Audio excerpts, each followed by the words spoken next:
Tyron, let's start with you, man. The first fight, November 2016, ended in a draw.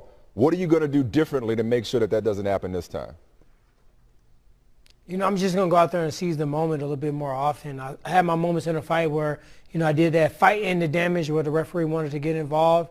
You know, I hurt my opponent a couple times in a fight. I can do that a little bit more often this time around. Now, Stephen, you said that a real fighter wouldn't accept a draw as a win. Why are you being messy? Well, he said that, right? But you also said that the draw was fair. Why did you say a real fighter wouldn't accept a draw as a win? Of course, that was before, you know, he actually took the fight, and you know, for me, I couldn't take a draw as, you know, being satisfying. I couldn't let that do that. You know, as a person, as a fighter, if I was champion, I wouldn't let a draw. I couldn't go past that. You know what I mean? So yeah, that's why I said that earlier. Actually, I think it was directly after the fight. But you know what? We're doing it again this Saturday, man. So we're gonna be getting it on again. Of course, he couldn't let the draw go to that way because he was a challenger, and this means he gets another crack, another opportunity to fight me. So it's only suiting that he would say that. See, now we're talking. See, this is what we were looking for. Because, see, last time y'all were on SportsCenter, it got tense. Y'all were both in the studio, I believe, in L.A., and it got kind of tense between the two of y'all. And, Stephen, my question, you got Tyron looking like the Terminator right now with those dark shades on. Are you concerned at all that Tyron may come into this with a bigger chip on his shoulder? Because just from the outside looking in, with all due respect, it looks like he has just an emotional anger and an edge towards you that, you know, you're much more laid back in the situation. It looks like Tyron, even as the champ, might want this a little bit more. Is that fair? You know what? I think he does. He might have a little grudge against me because we're doing this around two, but you know, it doesn't matter. I'm going to go out there and do my thing, and I want to have my hand raised with that belt around my waist. Tyron, do you think you're hungry? No such thing, man. I know I'm hungry. You know, I've been an underdog in so many fights. I never had a grudge towards Wonderboy at all. You know, I'm just going out here constantly having to prove myself over and over again. And with that said, you know, I just go with that chip on my shoulder. It doesn't matter if it was him or if it was anybody standing across from the octagon. I'm just going out there to prove that I'm the greatest welterweight of all times. Stephen, George St. Pierre says you are the best striker he's seen in his life. What was your reaction to that? You know, I thought it was pretty cool coming from, you know, one of the best welterweights to ever step out there in the octagon. I've done some training with him before in the past, and it was an honor to actually go out there and you know, put in some rounds with the guy. And I don't know, man, it was pretty cool. It was definitely an honor to hear him say that. Tyron, do you... But you got outstruck by me in the fight, so that's kind of funny. Sorry, he would say that. You hit me twice, man. It's all right. It's kind of funny he would say that, being that you got outstruck by me in the fight that we had in 205. It's all right, though. You hit me twice, man, in the fourth round. I hit you twice? You hit me twice. That did damage, yes. That's how you know your head still shook. You got knocked down 4 times, brother. It's all good, man. How I hit you twice and knocked you down 4 times? 4 times? You got knocked down once. You got knocked down again. You got up. You got knocked down again. Then you got knee to the body. Then you went down again. And then I hit you at least. You can tell he's going back. I hit you at least 40 times in the first round. So okay. Your math is off. Maybe you should have went to college. That's in the past, though. Y'all ain't got to stop. Like, I'm like, seriously, like, how much are y'all just looking forward to shutting the other one up once and for all? Now, I ain't trying to be messy. I'm just saying. A little messy. You know, but y'all, every time we've seen y'all talk, there's just this tension. Y'all really want to settle this. It's funny. He's always the one that's talking. He's always the one that, oh, I didn't do everything I could have did. Oh, I needed to gain 15 pounds. All this, all my freaking underwear were blue instead of red. Like, I went out there and I fought. It wasn't the victory that I wanted to have, and now we're doing it again. So Stephen, I'm gonna let those 4-ounce gloves do the talking. Stephen, is this personal for you, or is this more about the result and being dissatisfied with the result of 205, or is this really personal for you at this point? Nah, it's not personal at all, man. You know, I'm just going to go out there and fight. I mean, this is what I do. I love fighting the best, and Tyron's the champion, like I said, for a reason, man. So 'cause I'm the best. Yeah, but I'm going out there to prove that. You going out there to prove I'm the best? That I'm the best. You're going out there to fool yourself. It's all right, man. I don't know why you got to be so mean, man. This guy's so mean. Y'all promotion game is on 1,000. So That's seriously, for sure. like, y'all have done all y'all can to promote this fight. It if it's anything like y'all exchanges in interviews, we in for a good one. So thank you guys very much. And go get them. But whatever. Saturday night in Vegas, Thanks, UFC 209. All right, guys. Yeah, you know, the thing that sticks out the most is that I fund my Champ Camp video. I'm glad you reminded that. So all you listeners, make sure you go to YouTube, subscribe, Tyron Woodley, and check out the previous and the upcoming episode of Champ Camp, the final one before the fight, and it will slap you all up in the face. So that's funded by me. It's produced by me. I pick up the bill for the flights, for the production, for the videography.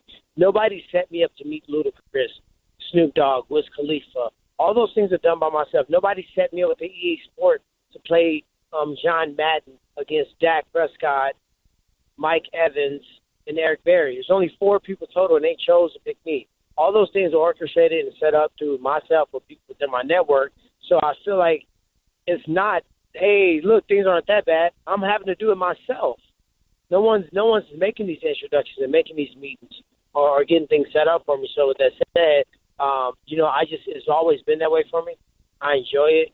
It keeps me on my toes. It keeps the hunger and hustle going forward. And there's no excuse. I'm successful. I'm a great businessman. I got a great family, great wife, great kids. You know, I got great coaches and people around me supporting me.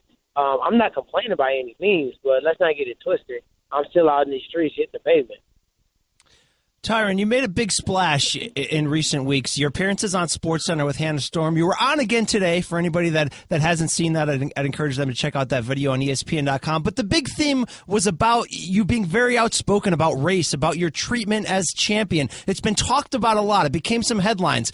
What has the follow-up been like for you? How has doing that changed your situation anyway? You know, the whole reason for speaking out is, you know, a lot of people feel that that's an issue in the sport, but they're too scared to say it.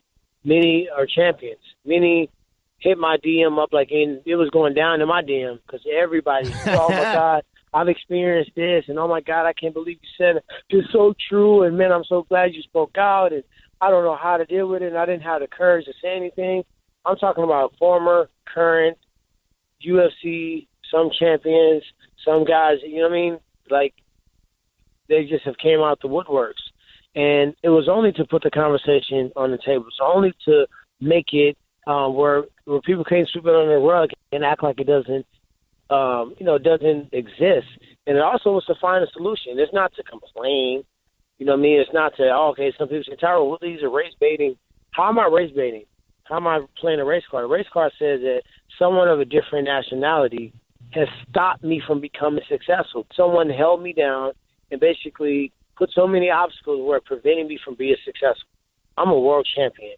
If anything, my entire statement is that in spite of having to work a little bit harder than some of my peers, in spite of having some roadblocks put there, I found a way to maneuver around them and still get to the final destination, relocated my GPS, and I'm where I was supposed to be at anyway. So that's my message. And, yeah, the promotion, they want to address some of those issues. They want to sit and talk, have marketing meetings. They want to see what they can do differently because they have a lot of African-Americans on their roster. And even more importantly, WME has a lot of African-American clients, athletes, actors. And if they want to get me riled up and get their clients riled up, might not be a good move. So I think, in general, it's been addressed, and they're making efforts to try to correct things, anything from their standpoint. So nothing can ever be said that, hey, we didn't listen to our athletes. We didn't even attempt to make a solution for it. And that's what's going on right now. What do you think that this fight does in terms of you being able to change that narrative and receive the same treatment that you see the UFC giving some of your other champions and be promoted as a dominant champion and not as, a guy who fought Stephen Thompson hard? I mean, can this fight really do it? And I think you'll know what I'm asking here, Tyron, is that a lot of people, it was very clear that you had other interests outside of an immediate rematch with Stephen Thompson. You were looking at George St. Pierre, Nick Diaz. You were looking at Michael Bisping. Those types of fights that really raise your profile. At the end of the day, do you have to go out and knock this guy out basically in the first round to raise your profile, or can just a victory, a title defense, get the job done? Does this fight fit into the overall legacy that you are trying to build? Unfortunately, this is just a fight for you guys. This is a fight the fans want to see. This is a fight that we running back because the judges got it wrong. This is a fight that, Wonderboy is basically in a position where he's given a second chance. For me, it's another chance for me to go out there and show how I plan on being in this division against a very high-level opponent. It's not going to change. Winning, knocking them out in the first 12 seconds, breaking every record, I would still be seen the same exact way that I'm seen now.